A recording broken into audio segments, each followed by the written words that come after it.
अतुलित बलधामं हेम श्रीलाभदेहं धनुजवन कृशानं ज्ञानिनामग्रगण्यं सकल गुण निधानं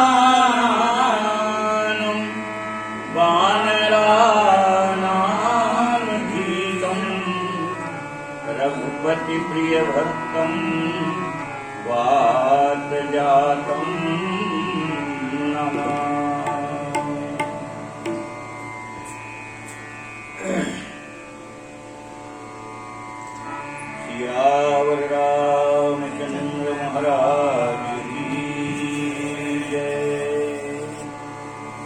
126 होगा उत्तर का, ऊपर की जो यह लगता धन भेद बखानी, तब कर फल हरि भगति भवानी।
कथा के प्रसंग में कल श्रवण किए थे। जह लग साधन वेद बखानी, सब कर फल हरि भगति भवानी। भगवान शंकर जी पार्वती जी से कह रहे, संसार में जितने साधन कहे गए, योग यज्ञ जप तप व्रत है, पूजा है, और भी नाना प्रकार के जो साधन कहे, यानी सारे साधन के द्वारा प्राप्ति काहे की होनी चाहिए? भक्ति की। तो सारे साधनों का फल भगवान की भक्ति है, इसी के लिए ये साधन होते हैं। अपन संसार की मनोकामनाओं के पूरी करने में और साधन लगा देते हैं। साधन सांसारिक वस्तु की प्राप्ति के लिए नहीं होता, साधन होता है भगवत प्राप्ति के लिए, भक्ति की प्राप्ति। जह लग साधन वेद बखानी, तो फल क्या है? बोले सब कर फल हरि भगति होगा। उन साधनों के द्वारा भगवान की भक्ति प्राप्त नहीं की, तो आपने केवल परिश्रम ही किया है, हाथ कुछ नहीं लगा, समय व्यतीत हो गया आपका, परिश्रम चला गया व्यर्थ। मिला क्या? कंकर पत्थर मिल गए। पर प्राप्ति काय की होनी चाहिए? हम जो भी साधन करें भगवत प्राप्ति के लिए करें, भगवान की भक्ति की प्राप्ति की कामना रख करके करें, तब वह साधन की सफलता है। और साधन से भगवत भक्ति प्राप्त हो जाती। कह रहे हैं, सो रघुनाथ भगत श्रुति गाई। वेदों ने रघुनाथ जी की भक्ति को इस प्रकार से गान किया है। अभी पीछे के दोहा में बहुत अच्छी बात निकल गई। हर बात के बाद, और काव्य सुन जी, एक पक्षीराज गरुड़ जी ने यही बात कही थी, केवल भजन, केवल भजन, भगवान के भजन के सिवा कुछ नहीं है ना। ऊपर पीछे निकल गई, हर चौपाई में, हर दूसरी पंक्ति पर, और भजन की ही महिमा करी। तो कह रहे हैं, वेद पुराण शास्त्रों ने भी रघुनाथ जी की भक्ति की महिमा का गान किया है। पर मिलती कैसे है भक्ति? तो राम कृपा काहू एक पाई। कोई बिरला भगवान की कृपा से इस भक्ति को पा पाता। और उसमें तो संख्या लिख दी गोस्वामी महाराज ने, काहू एक पाई, माने बहुत लोगों में कोई एक बिरला पाता है। तो ऐसा क्यों लिख दिया? ऐसा इसीलिए लिखा है, थोड़ा सा इसको इसलिए लिखा गया है। नारद जी और भगवान का प्रसंग है। भगवान कह रहे थे, आपकी भक्ति इतनी आनंद और सुख देने वाली है जीव को, तो आप भक्ति जीव को देते क्यों नहीं? भगवान कह रहे भैया देने में हम कोई कंजूसी थोड़ी रखते, अति उदार है रघुनाथ जी को।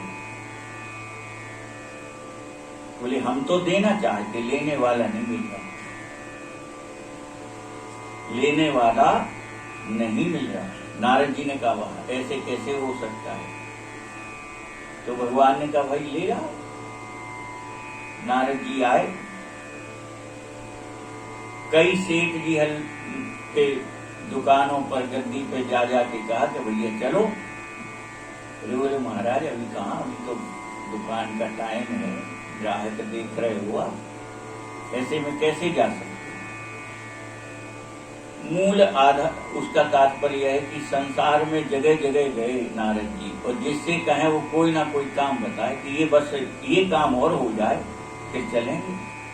जिनको नारद जी सोच रहे थे कि ये भगवान का भजन करते हैं, भक्त हैं, तो ये तो चलेंगे। और नारद जी जाते और बस जैसे ही नारद जी कहते बोले बस नारद जी थोड़ा समय और रह गया, हमको थोड़ा ये और निपटा लिया फिर चलेंगे। अंततः नारद जी निराश होकर के लौटा है। बोले प्रभु आप ठीक करें, आप ठीक करें, और हम आप सब भजन करके कोई ना कोई सांसारिक वस्तु की कामना रखते, इसलिए भक्ति नहीं मिल पाती। मिल क्यों नहीं पाती?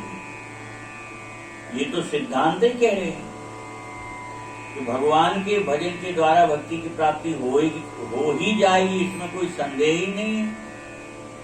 और जब भजन से भक्ति की प्राप्ति होती तो हम आप सबको क्यों नहीं मिलेंगे? तो इसमें नाम महाराज में कोई कमी नहीं है कि राम नाम में कोई कमी हो, कि कोई विधि विधान हो कि नहीं ऐसा लोगे तो होगा, ऐसा लोगे तो होगा, नहीं। कमी हमारे आपके भीतर ही है, और वो कमी यही है कि हम संसार की कामनाएं उस भजन के बदले में रखते थे ठाकुर जी के आगे, कि हम इतना भजन कर रहे हैं, बस ऐसा और कर देना, ऐसा और कर देना। रोज काम बता तो भगवान नहीं बताते। अरे कहाँ तक कहें, लोग तो भैंस गया ढूंढवे को भगवान को लगा देते। बोले भगवान भैंस गया हिरा गई, अब बस बा मिल जाए तो हम प्रसाद चढ़े, 1.25 किलो तो मीठा पक्के में चढ़े। तो बताओ आपकी भैंसिया भी माने भगवान ढूंढ के ले आए, और चाह रहे कि भक्ति मिले तो कैसे मिलेगी? राम कृपा का बात वही तो कल हम आपसे कह रहे थे कि संत की अनुकूलता की बात नहीं है, जीव को संत के प्रति अनुकूल होना चाहिए। राम जी की ओर से भक्ति बांटने में कोई कंजूसी नहीं है। हम ही भक्ति की अनुकूलता या भक्ति की कामना नहीं करते। हम संसार की कामनाएं तो रखते हैं, पर हम भक्ति की कामना कहाँ रखते हैं? कि प्रभु केवल आप में प्रेम हो जाए, इसके सिवा हमें कुछ नहीं चाहिए। ऐसा कभी कहा?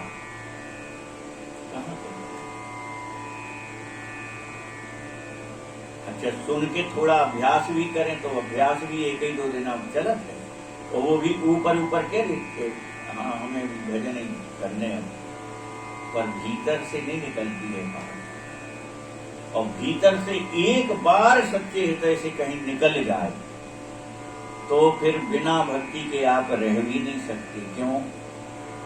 ठाकुर जी तो अत्यंत दयालु, अत्यंत कृपालु है राम जी सरकार। इतने बोले सकत प्रणाम किए अपनाए। कहाँ के साधन की बात करते हो? बोले फिर बोले संपूर्ण समर्पित भाव से एक बार शरण में गए तो ठाकुर जी ने आपको अपना सकत प्रणाम किए। पर अपन प्रणाम तो करते हैं, पर समर्पण से कहाँ करते हैं? अपने बल को कहाँ भूल पाते हैं? अब बस हम ऐसा कर लें, ऐसा कर लें, कौन कर ले? हम। यही तो अहंकार बैठा हुआ है, अपना पुरुषार्थ बैठा हुआ है। और राम जी किसको मिलती है? जिसमें बल नहीं है ना। सुनेरी मैंने निर्बल के बल राम, जो निर्बल हो जाता है। हम आपसे अभी पीछे की कथाओं में निवेदन किए, शरभंगी जी के प्रसंग में चर्चा करते ही हैं हम आपसे। चितवत पंथ रहे दिन रात, कितने ही साधन करके जीव जब इस प्रकार की निर्बलता आ जाती जीव में, क्या प्रभु अब हमसे कुछ नहीं हो रहा, तो आप ही कृपा करो। हमारी जितनी सामर्थ्य थी वो सब चुक गई प्रभु, हमसे नहीं अब आगे होगा। और सच्चे हृदय से जब इस प्रकार से समर्पण करता है जीव तो भगवान अपना लेते हैं। तो राम कृपा काहू एक पाई, रघुनाथ जी कृपा में कंजूसी नहीं कर रहे, कृपा तो बरस रही है।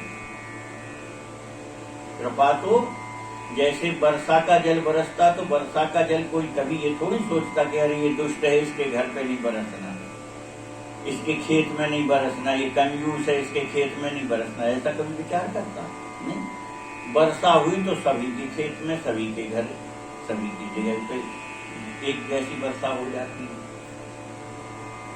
परंतु अपन स्वयं वर्षा से बच लें तो ये तो अपना ही काम है ना।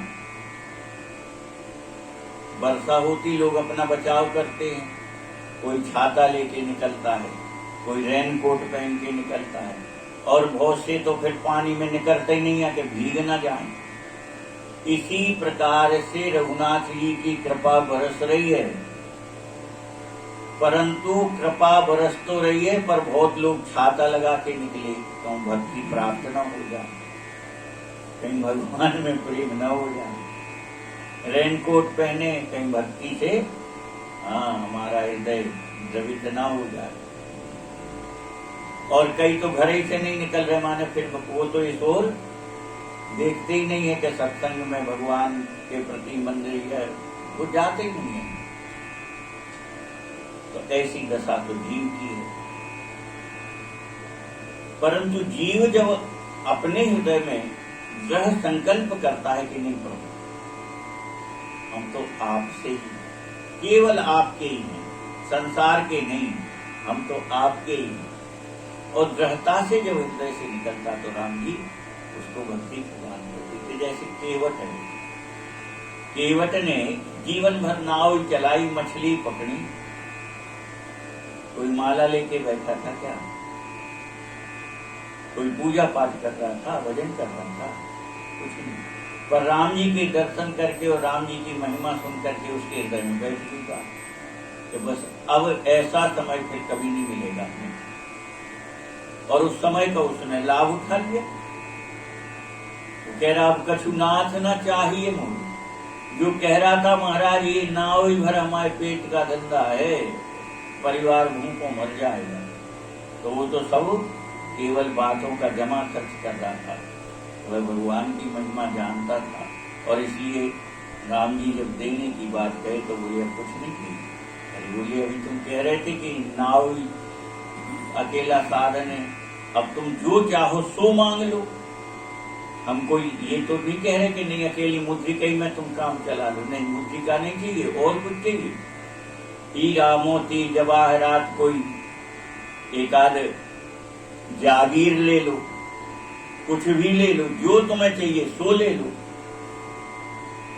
पर केवट को बोध बैठ गया, बोले प्रभु आपके चरण मिल गए, अब इससे बड़ा संसार में कुछ नहीं है, तो अब काहे को हम कंकड़ पत्थर बटोरेंगे। करते डार परसमणि दे, हाथ की पारसमणि छोड़ के हम कंकड़ पत्थर बटोरेंगे क्या। ये बोध केवट को बैठ गया और इसलिए उसने कुछ नहीं लिया। भगवान राम लक्ष्मण जानकी जी तीनों जन के मनाने पर दोहत तीन प्रभु लखन सी नहीं कछु केवल, और तब राम जी ने अपनी भक्ति प्रदान की केवल। तो कह रहे हैं कि भक्ति बहुत कठिन या बहुत दुर्लभ नहीं है, पर जीव विचार करके संकल्प तो करे भक्ति का, पर ना विचार करते हैं, संकल्प की तो बहुत दूर की बात है। कितनी सरल है भक्ति। भगवान शंकर जी कह रहे हैं पार्वती जी से, मुनि दुर्लभ हरि भक्ति नर पावहि बिनहि प्रयास, ये यह कथा निरंतर सुनहि मान विश्वास। लाडली लाल की जय। मुनि दुर्लभ हरि भक्ति। ये भगवान की भक्ति बड़े बड़े मुनियों को भी दुर्लभ है, पर कह रहे हैं हरि भक्ति नर पावहि बिनहि प्रयास। पर वही राम जी की वही भक्ति जो बड़े बड़े ऋषि मुनियों को दुर्लभ है, नर पावहि बिनहि प्रयास। बोले संसार का मनुष्य मानव सहज में प्राप्त कर सकता है। कितने में? बोले केवल जे यह कथा निरंतर, जे यह कथा निरंतर सुनहि मान विश्वास। दृढ़ भरोसा रखो कि राम कथा को सुनने से भक्ति प्राप्त हो जाएगी। यह भरोसा रख करके नियम से नित्य राम जी के चरित्र को सुनिए, पाठ करिए रामचरितमानस का। केवल नियम से पाठ करने से, नियम से कथा सुनने से और रघुनाथ जी की भक्ति किनको? अरे संसारी लोगों को प्राप्त हो जाती है। हरि भक्ति नर पावहि बिनहि प्रयास। अब आपको बताओ, बड़े बड़े मुनियों को नहीं होती तो संसार के जीवों को कैसे हो जाती? इसमें तो उल्टा लग रहा, नहीं लग रहा। ऋषि मुनि जो केवल भक्ति के लिए बैठे हैं, उनको भक्ति प्राप्त नहीं हो पाती। और संसार के ऋषि जीव अगर कथा सुने भर नियम से, राम जी रामचरितमानस का पाठ अगर करें श्रद्धा सहित नियम से, तो उन्हें प्राप्त हो जाती है। तो इसका कारण है। कारण क्या है? कह रहे हैं जो साधन करते ऋषि मुनि महात्मा, उन्हें साधन का अहंकार बढ़ जाता है। उन्हें साधन का अहंकार बढ़ जाता है। एक बात। दूसरा कारण क्या है? दूसरा कारण यह है कि संसार से उदासीन, विषयों से उदासीन रहते हैं। संसार के विषयों से उदासीन रहते हैं। तो भगवान ने तो एक संसार के मानव के तरह लीला की है। करत चरित धर मनुज तन, साधारण मानवीय लीला है। तो वह जो मानव जैसी साधारण लीला है, वह उनको वह सुख नहीं दे पाती है, क्योंकि वह इस सबसे दूर हैं, उदासीन हैं। अब बढ़िया भगवान के जन्म के पद गाए, अब उनको तो गाने बजाने से कोई मतलब नहीं है, तो उनको कहाँ आनंद मिलेगा? जो आनंद एक संसार के व्यक्ति को राम जी के जन्म के पद गाने में मिल जाएगा, तो विरक्त उदासीन महात्मा जो है उनको कहाँ मिलेगी? नहीं मिलेगी। विवाह की कथा कही, अब बाबा जी ने करा हुआ, इन्हें ब्याह में जाएंगे, तो अब उस विवाह के रस में दूर दूर हैं वो, तो तुम कितनी अच्छी विवाह की रस भरी कथा करो, उस रस में डूब नहीं सकते। तो ऐसे कई कारण हैं जो उनके लिए बड़ी कठिन होती है। और संसार के व्यक्ति को क्यों सहज है? संसार के व्यक्ति को इसलिए सहज है कि वो कथा सुने और सुनने ना मिले तो इसका नित्य पाठ करे रामचरित का, तो क्या होगा? संसार के हर कार्य में फिर उसको ठाकुर जी की लीला दिखाई देगी। संसार के हर कार्य में उसे ठाकुर जी की लीला के दर्शन होंगे। जैसे घर में बालक का जन्म होगा, तो अगर वह कथा सचमुच समर्पित और नियम से और मन लगा करके कथा पढ़ता है, तो जब बालक का जन्म होगा तो भले ही संसार की घटना है, पर जब बालक का जन्म होगा तो उसको राम जी के जन्म की याद आएगी। आएगी कि नहीं आएगी? आप सब सत्संगी हो, नित्य सत्संग करने वाले लोग हो, आपको इसका अनुभव हो जाएगा। घर में जब कोई विवाह होगा तो आप रह नहीं सकते। अगर रामचरित्र की कथा सुन रहे हो और श्रद्धा भक्ति से डूब करके पाठ करते हो, कथा सुनते हो, तो निश्चित है हर घटना जब संसार में घटेगी आपको जरूर ठाकुर जी आना है। घर में विवाह होगा तो उस विवाह के कार्यक्रम में निश्चित ही आपको कहीं ना कहीं राम जी के विवाह का स्मरण होगा, कहीं ना कहीं राम जी के दूल्हे वेश का आपको ध्यान होगा।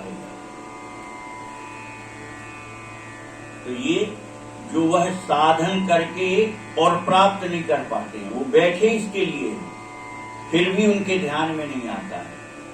पर हमें आपको वह ध्यान सहजता से, सरलता से सुलभ है।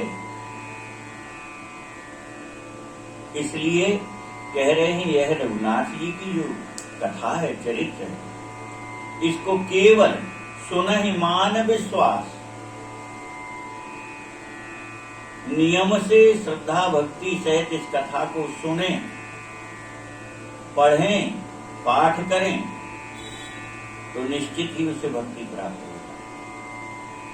शंकर जी की वाणी है, मुनि दुर्लभ हरि भक्ति नर पावै बिनु प्रयास, ये यह कथा निरंतर सुनहि माने विश्वास। ऐसी बहुत सी घटनाएं वर्तमान में और भी अन्य ग्रंथों में बहुत इतिहास में भरी पड़ी है। हम तो कई बार आपको बताए कि यहाँ पहले स्वास्थ्य विभाग का ऑफिस था, कार्यालय। उस स्वास्थ्य विभाग में एक चपरासी थे, पंडित जी थे, पर ज्यादा पढ़े लिखे थे नहीं, यानी वो पढ़ नहीं पाते थे। तो पहले बिना पढ़े लिखे चपरासी के जगह पे रखे जाते थे, क्योंकि केवल टहल तो ही करानी है, साफ सफाई करानी, टहल कराना, लिखाई पढ़ाई का कोई काम ही नहीं होता था। तो इसमें थे, तो उनने जाने कहाँ किससे सुन लिया। तो अपराध पढ़ते तो बनता नहीं था, तो रामचरितमानस का गुटका ले गए थे उनका, और रामचरितमानस के गुटका को अपने घर में बढ़िया एक अलमारी में आसन दे के पधरा लिए। तो रोज नहा करके आना और तिलक अपने को लगाने के पहले रामचरितमानस को लगा देना और अपने को लगा लेना, 2 फूल चढ़ा देना, अगरबत्ती लगाना और रामचरितमानस को प्रणाम करना। बस इसके आगे उनको और कुछ आता जाता नहीं। ऐसी बढ़िया मुक्ति हुई, ऐसे बढ़िया भजनानंदी हुए, कुछ पूछो। केवल इसमें श्रद्धा विश्वास रख करके इसका पूजन, इसके प्रति श्रद्धा पूर्ण समर्पण था उनका। इतने में ही लोग कल्याण पा जाते हैं। पर विश्वास की बात, सुने मान विश्वास। अविश्वास नहीं होता तो कितनी बड़ी सिद्ध महात्मा कथा समझाएं, कहाँ आती समझ में लोगों को। कितनी बड़ी सिद्ध हों और कितने प्रयास करें, नहीं आती। पर श्रद्धा जहां होती है वहां निश्चित ही भगवान कृपा करते। ज्ञान दीपक में आपने सुना, श्रद्धा से ही प्रारंभ हुआ। श्रद्धा रूपी गाय, भाव रूपी बछड़ा, यहां से ज्ञान दीपक शुरू होता है। तो श्रद्धा तो सबसे पहले, ये श्रद्धा संबल रहते नहीं संतन कर साथ, तिन कहीं यह मानस अगम, ये नहीं न प्रिय रघुनाथ। जिनको रघुनाथ जी में प्रेम नहीं है, श्रद्धा नहीं है, श्रद्धा का संबल नहीं है, संतों का साथ नहीं है, और फिर वो चाहें कि हम मानस पढ़ के समझ लें, कभी नहीं समझ सकते। ये श्रद्धा संबल है, संबल नहीं है काय का, श्रद्धा का। संतों का साथ नहीं है, नहीं संतन करता। तिन्हें कहा मानस अगम जो जिन्हें न प्रिय रघुनाथ, ना श्रद्धा है, न संतों का साथ है, न राम जी में प्रेम है, तो वो तो इसको उपन्यास की तरह पढ़ लेते हैं रामायण,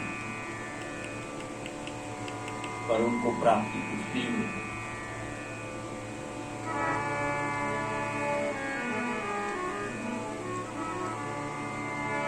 सोई सर्वज्ञ गुणी सोई ज्ञाता,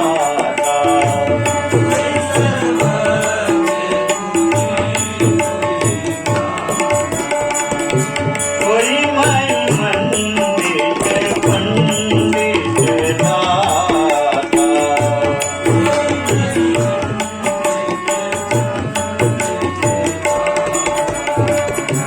धर्म परायण सोई कुल त्राता,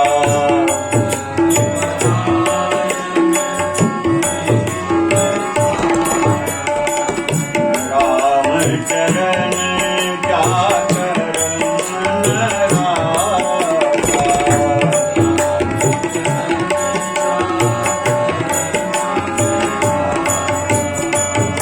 नीति निपुण सोई परम दयाना,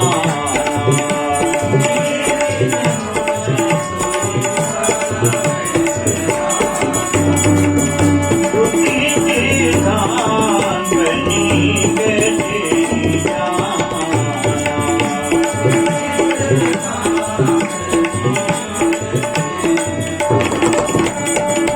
श्रुति सिद्धांत नीक तेरी जाना,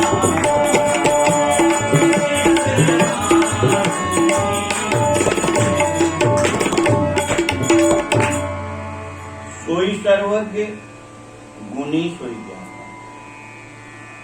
वही सर्वज्ञ है, वही गुणवान है, वही ज्ञानवान है। कौन?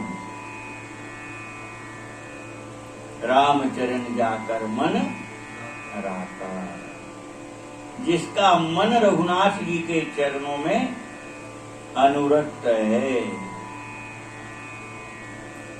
राम जी के चरणों में दिन रात जिसका मन लगा रहता है, वही सर्वज्ञ है, वही गुणवान है, वही ज्ञानवान है, और वही इस पृथ्वी का सबसे बड़ा पंडित है, और पंडितों में भी वह आभूषण स्वरूप है। सोई मंडित पंडित दाता, और वही दानवी है जो रघुनाथ जी के चरणों में जिसका प्रेम हो गया, और वही धर्म परायण है। और राम जी के चरणों में प्रेम नहीं है तो वो भले ही अपने आप को समझता रहे कि नहीं हम बहुत धर्म करते, पर उसका धर्म कोई धर्म नहीं। धर्मात्मा कौन है?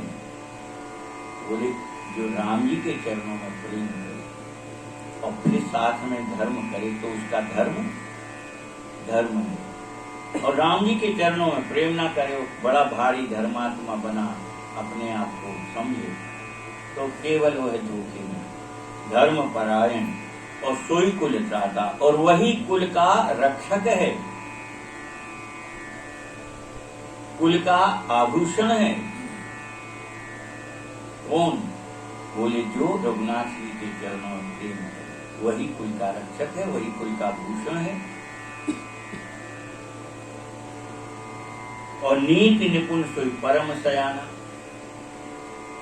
वही नीतिवान है, वही चतुर है जो राम जी के चरणों में प्रेम रखे। और श्रुति सिद्धांत नीक ते ही जाना, राम जी के चरणों में प्रेम करने वाला जीव ही वेद के सिद्धांत को भली प्रकार से जान सकता है, अन्यथा केवल वक्ता भर है। वक्ता, वक्ता के दो ही अर्थ हैं, पूरे बहुत वकत हैं, तो फिर वो वक्ता ही है। अगर राम जी के चरणों में प्रेम नहीं है तो भले ही वेद कंठस्थ हो, कोई अर्थ निकलेगा उसको, कोई सार निकलेगा, कुछ प्राप्त होगा उसको, कुछ प्राप्त नहीं होगा। तो सबसे ज्ञानवान कौन है, वेदज्ञ कौन है? बोले जो राम जी के चरणों में प्रेम है, उसी को वेद की बात समझ में आएगी, उसी को वेद के सिद्धांत समझ में आएंगे। और राम जी के चरणों में प्रेम नहीं है तो कितने बड़े वेदांती बने रहें। राम जी के चरणों में प्रेम नहीं है तो वो अपने आप को कितने बड़े वेदांती मानते रहें, और कंठस्थ क्यों ना हो वेद, कोई काम नहीं। केवल जीवन व्यर्थ चला गया, समय व्यर्थ चला गया, परिश्रम लगा अलग, पर प्राप्ति कुछ नहीं होगी। गुरु महाराज वशिष्ठ जी ने कहा ही, योग को योग ज्ञान अज्ञानी। बोले कौन? बोले जहाँ नहीं राम प्रेम प्रधानु, जहाँ राम जी के चरणों में प्रेम की प्रधानता नहीं है वो ज्ञान अज्ञान है, वो योग कुयोग है।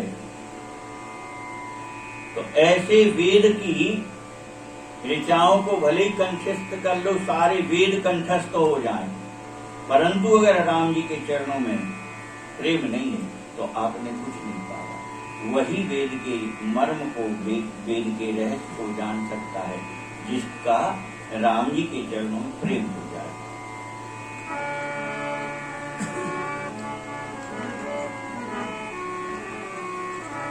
सोई को सोई कवि को विदित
सोई कवि कोविद सोई रणधीरा।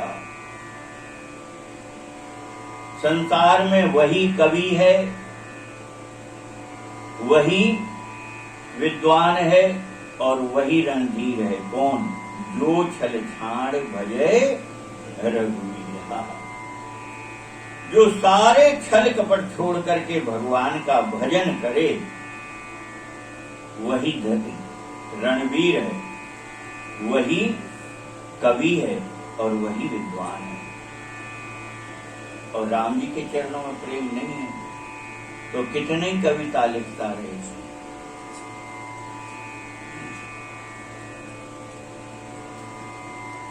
आज से 70-80 साल पहले किसी फिल्म का गीत किसी को याद होगा क्या? होगा याद? हम आपसे कहें 70 साल पहले एक वो फिल्म बनी थी, उसका गीत सुना सकते हो? सुनाना तो दूर की बात, कोई बता सकता नहीं बता। अच्छा, हम कहें मीरा जी का भजन सुनाओ, पूरा ना आए, 2-4 पंक्ति तो चाहे जो सुना देगा, बच्चा सुना देगा।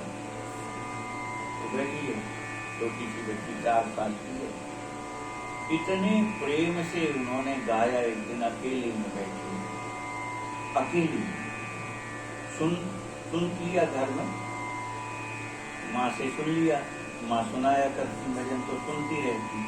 तो एक दिन अकेले में बैठ के आंख बंद करके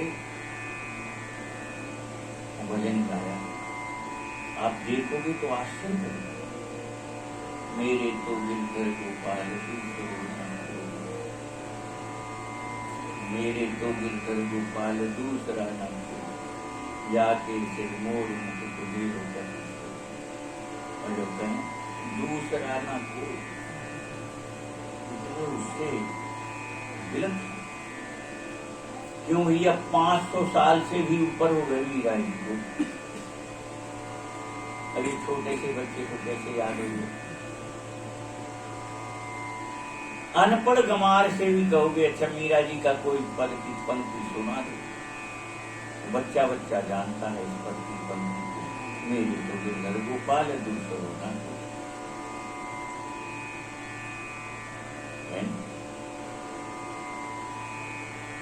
तो कौन है कवि? कौन है कवि? वही है जिसकी वाणी से भगवान का यश गान हो, वही कवि है। बाकी तो अब कवि लोग बुरा मान जाएंगे, यथार्थ बात तो यही है, गोस्वामी महाराज ने स्वयं कहा, बाकी तो भाड़ है।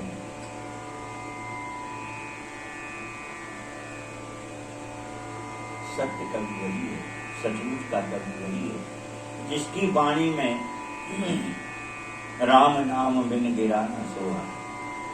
रघुनाथ जी के यश कीर्ति के बिना जो भी वाणी है वो शोभा नहीं पाती। राम नाम बिन गिरा न सोहा, बिना रघुनाथ जी की यश कीर्ति के, बिना रघुनाथ जी के नाम के और संसार में वाणी शोभा नहीं पाती। और जिस वाणी में राम जी का नाम, राम जी की यश कीर्ति का गान होगा, वो वाणी अजर अमर हो जाती है। हमने जो झूला गीत अभी सुनाया था, तो अब बताओ, दादा ने अपने बचपन में कभी किसी से सुन के लिखा था? अब ये जब उनने अपने बचपन में सुना था तो ये कितना पुराना होगा।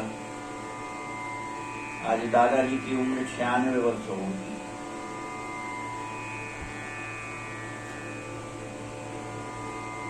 अब आप सोचो कितना पुराना गीत होगा, पर कभी पुराना लगता? कभी नहीं लगता।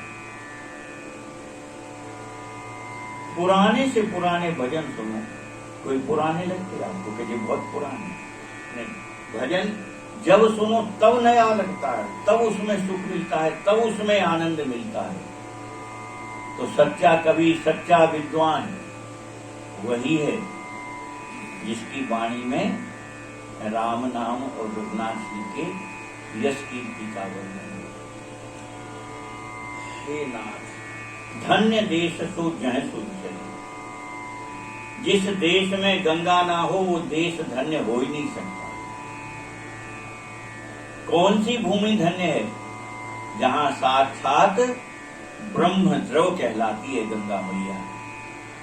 ब्रह्म ही द्रव जल के रूप में हमारे आपके बीच में कृपा कर रहा है, ब्रह्म द्रव कर रहा है। तो कौन सा देश पवित्र है? कौन सा देश श्रेष्ठ है? बोले जिस देश में गंगा है।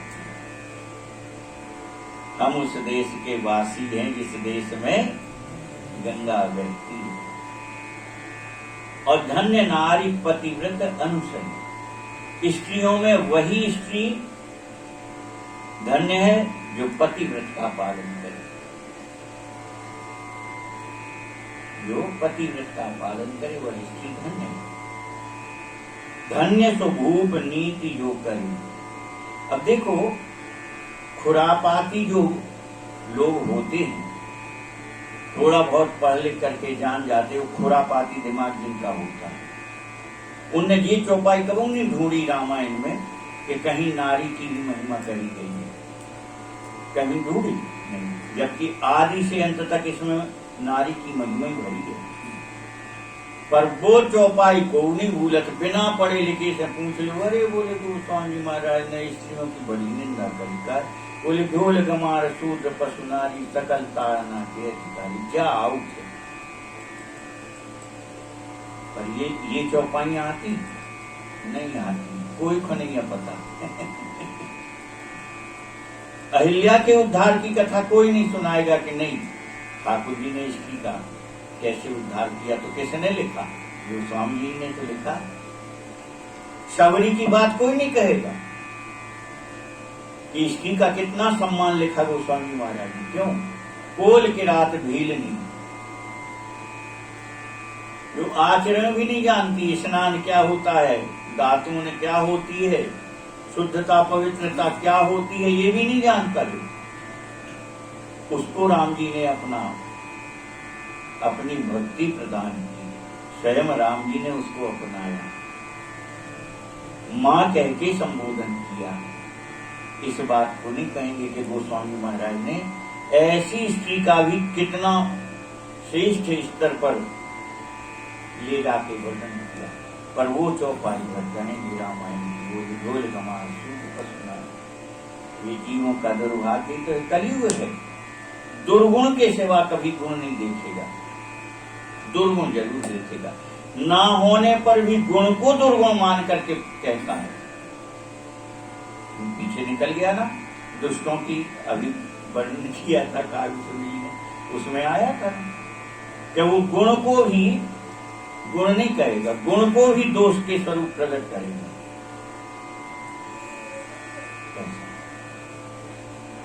तो धन्य नारी पतिव्रत अनुसरी, जो स्त्री पतिव्रत का धर्म पालन करती है वह नारी धन्य है, और धन्य स्वभूप नीति जो करे। राजा, कौन राजा श्रेष्ठ है, बोले जो नीति का पालन करके शासन करे, अनीति ना करे, नीति का पालन करे।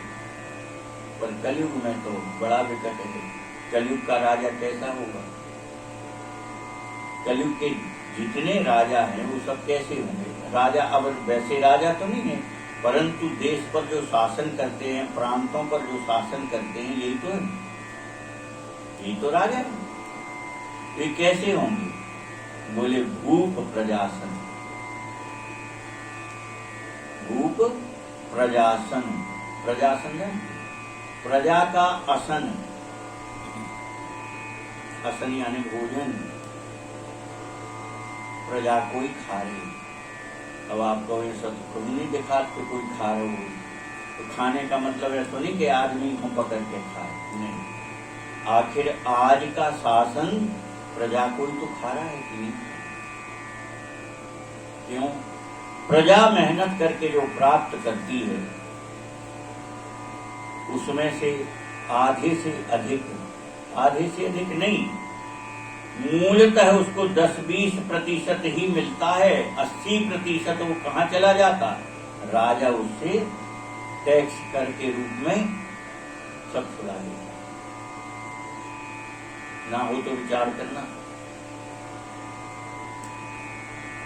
काहे का टैक्स नहीं दे रहे आप बताओ, एक बात बता दो कि हम इसका टैक्स नहीं दे रहे, है आपके जीवन में कोई चीज है,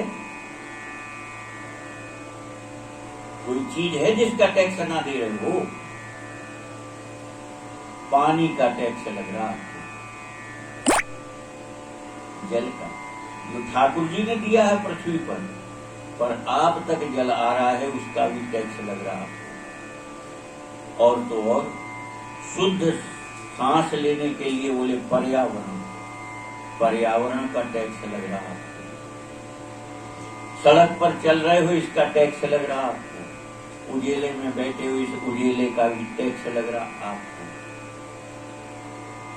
एक बार अच्छे शांत चित्त से खूब विचार करना कि तुम्हारे जीवन में बिना टैक्स के क्या है,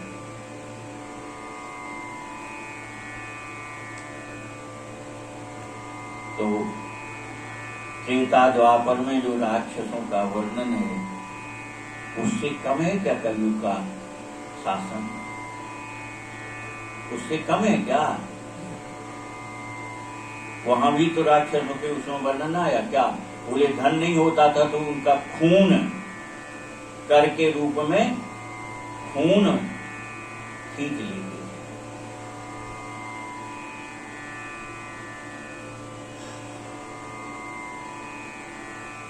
क्या करें, आ जाता है कथा के बीच में प्रसंग तो कहना तो पड़ेगा, बिना कहे भी नहीं रहा जा सकता।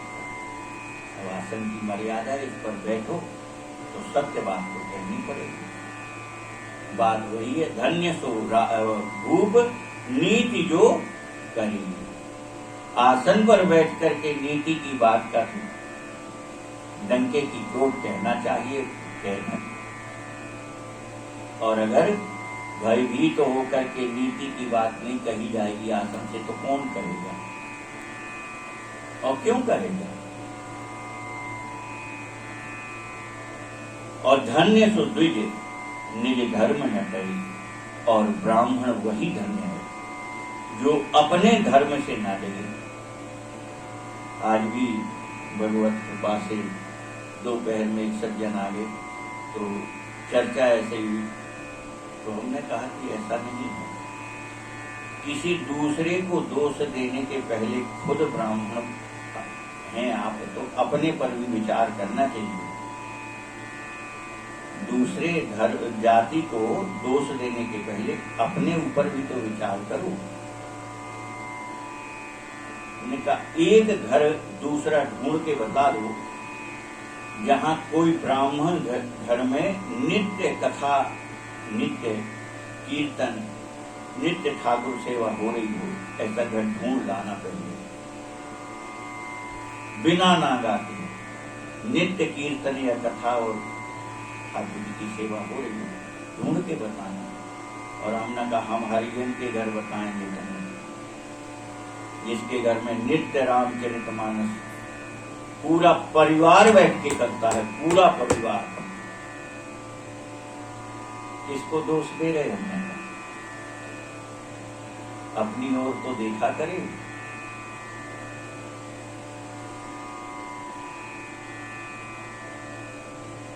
ऐसा है।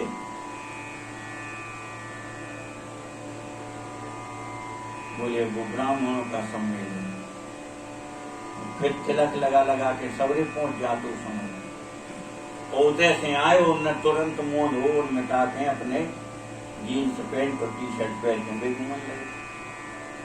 तिलक भी नहीं है, कंठी भी नहीं, चोटी भी नहीं है। काहे के ब्राह्मण? सच्चा ब्राह्मण कौन है? ब्राह्मण वही है जो अपने धर्म का पालन करे और कुछ ना करो तो कम से कम इस कलयुग में भजन तो करो, भजन तो करो भगवान का, वो भी नहीं करना।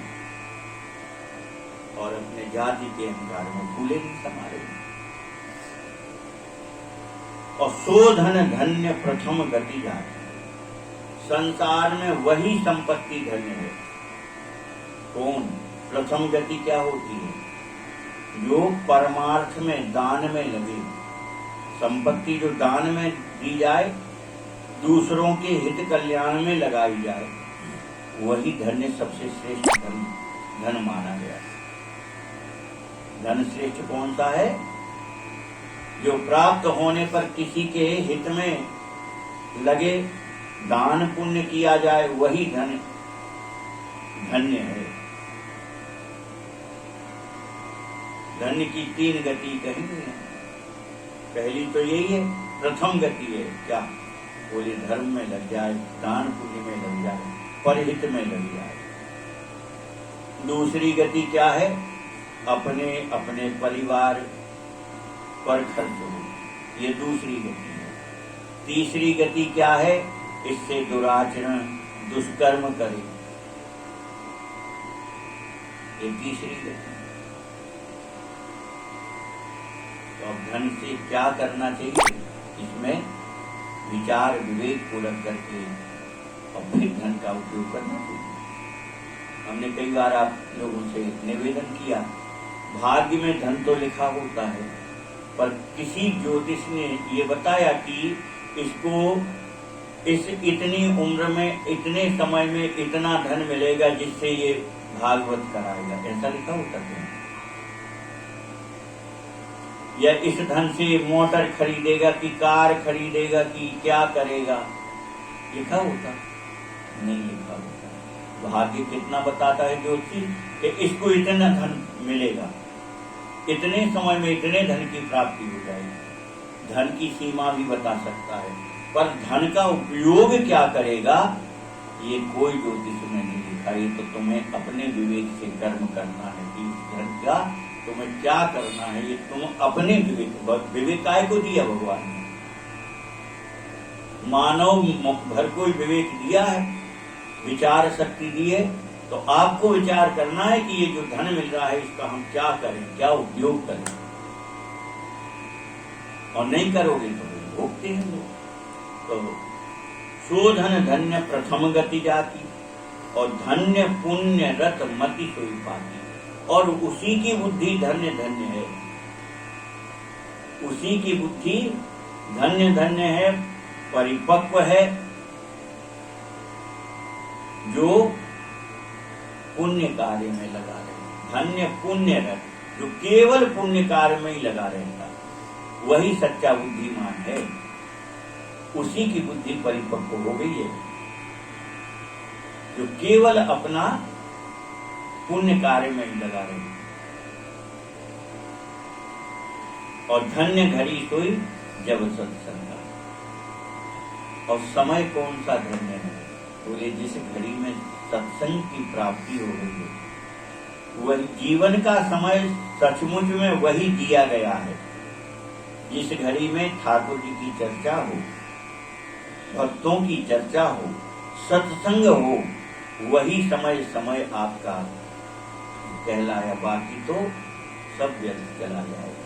तो धन्य घड़ी सोई जब सत्संगा, वही समय धन्य धन्य है जिस समय में आप सत्संग करते हो, भक्तों की चर्चा करते हो, भगवान की चर्चा करते हो। और धन्य जन्म द्विज भगति अवता।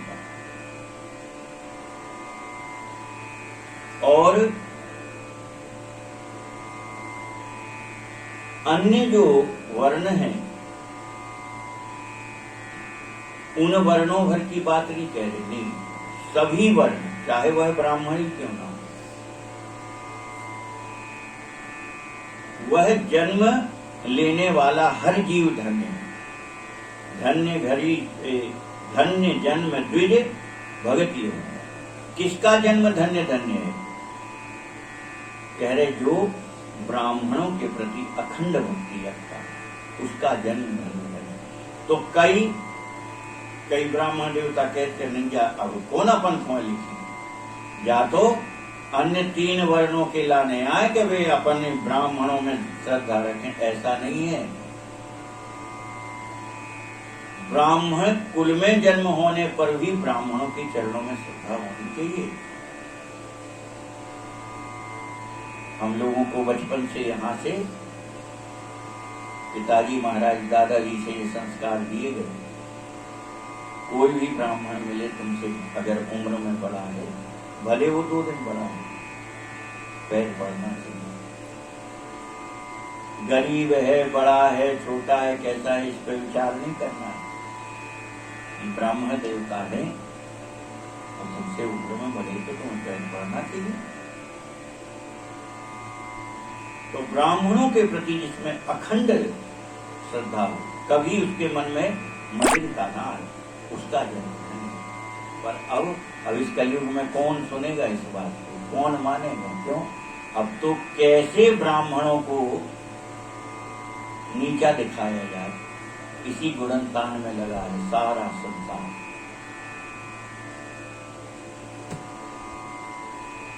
इसको कैसे धर्म भ्रष्ट किया जाए, इसको कैसे पतन में ले जाए, लगा कि नहीं लगा?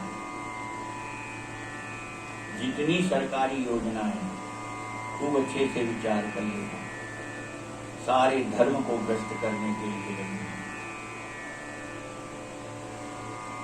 कलयुग के वर्णन में निकल गया सर, पिछले आगे पीछे जो कथा कलयुग के वर्णन में आई थी ना, बोले कलयुग का व्यक्ति कैसे आचरण करेगा, जिसमें धर्म का नाश हो, धर्म के वही आचरण। कोई वेद की सिद्धांतों को, वेद की बात को नहीं मानेगा। करहि तो वेद प्रतिकूला, जेहि विधि होय धर्म निर्मूला, सो सब करहि वेद प्रतिकूला। यही विधि होय धर्म निर्मूला, सो सब करहि वेद प्रतिकूला।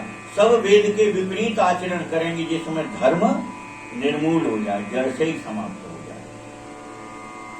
तो अभी हमने जो निवेदन किया उस पर खूब विचार करें।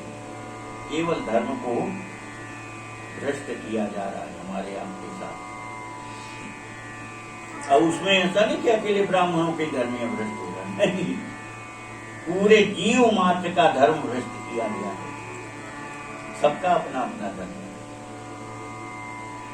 अभी बहुत सी कथाएं आपको ग्रंथों में ऐसी सत्य कथाएं मिल जाएंगी जो सत्य घटना नहीं। चतुर्थ वर्ण में भी होने पर भी उस व्यक्ति ने, उन भक्तों ने, और कभी किसी ब्राह्मण को धर्म नहीं खंडित होने। बोले महाराज हम आपके स्पर्श नहीं कर सकते, हम आपको जल नहीं दे सकते, हम आपको स्पर्श नहीं कर सकते। अब वो कह रहे हमारे प्राण निकल रहे, भैया जल तो दे दो। अरे बोले नहीं, हम चतुर्थ सूत्र नहीं, हम जल नहीं देंगे। अरे बोले हमारे प्राण निकल जाएंगे, वो भले में निकल जाए, मेरा तो धर्म चला जाएगा, मेरा धर्म चला जाएगा। सोचो आप, धर्म कितना बारीक है। वो कहता मेरा धर्म चला जाएगा, तुम्हारे प्राण तो जाएंगे पर हम जल दे देंगे तो हमारा तो धर्म ही चला जाएगा। धर्म को जानते कहाँ, समझते कहाँ, उनका भी धर्म है।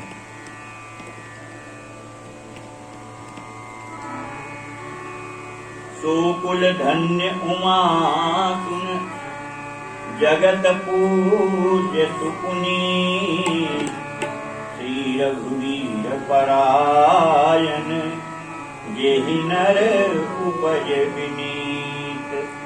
लाडली लाल